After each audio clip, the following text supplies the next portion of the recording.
GMAT Tuesdays! Oh my god, that didn't go as planned. Welcome to GMAT Tuesdays. My name is Kevin, and it's Tuesday. I survived. Today, we're diving further into active reading, and specifically thinking about the path to the main idea. So I think some students out there think that when we talk about being an active reader and diving into a passage and like figuring out what the main idea is, lots of people say, well, you just, you read the first paragraph and then you're gonna know what the main idea is. And that's misleading because sometimes it takes to the end of the passage to figure out what the main idea is. And really, in sophisticated writing, sort of ideas are introduced at the beginning, but then they change, and the author introduces new ideas, and so it adapts. And so you need to adapt to those changes. And so really, I wanted to show here with a passage from the GMAT, OG, that the path to the main idea is like a funnel. So that's our key concept. Finding the main idea is like a funnel. You start broad and then narrow down. So you don't just end up at the main idea. You're not like, oh, here's the sentence that gives me everything I need to know about the main idea. You're sort of collecting pieces until you get to the main idea.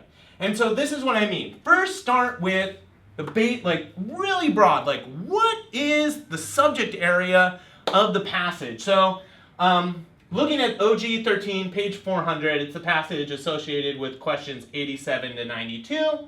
And the passage subject area is social science. So maybe you don't know what social science is, but it's basically like psychology, sociology, political science fits in there as well. And so at the very beginning, just figure out like, is this history? Is this like biology? Are we talking about space? Just sort of try to get a broad sense of what's going on. Then as I was reading, and I figured this out probably in like the first sentence or two, as I read, I find new ideas that are being introduced. So now I have a sense of what the topic is. So the topic is within the subject area, and it's study of women's voting patterns. So I know that there's this study, and it's about women's voting patterns. Okay, so now I have a topic. But this is such a broad idea, an author is going to narrow that further, and so that's what the scope is. The author has narrowed the scope of the study of women's voting patterns to D's, it's that guy's name, I don't even remember at this point, but his name started with D, so D's findings of women's voting patterns. So really it's not just about women's voting patterns, but really talking about this guy and what he found when he was studying voting patterns for women. But that's not the main idea either. We're still narrowing down. And it wasn't until sort of midway through the end, I guess 2/3 through the passage, that I really got a sense of what the main idea of the passage was. And that's D's approach proved more important than his results. Now I have the main idea. That's sort of the core of what the author is trying to say. And so try to do this in everything that you're reading. Do it with GMAT passages, but also do it with the newspaper, do it with nonfiction books you're reading. Sometimes it's a lot easier in those areas because they give you a title, and the title is going to tell you a lot about like the subject and topic.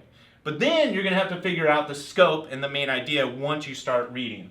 And so when you do this, you're adapting as you're reading. Then when you return to the answer choices, it'll be pretty easy to find the answer that works. And so the first question, 87, is a main idea question.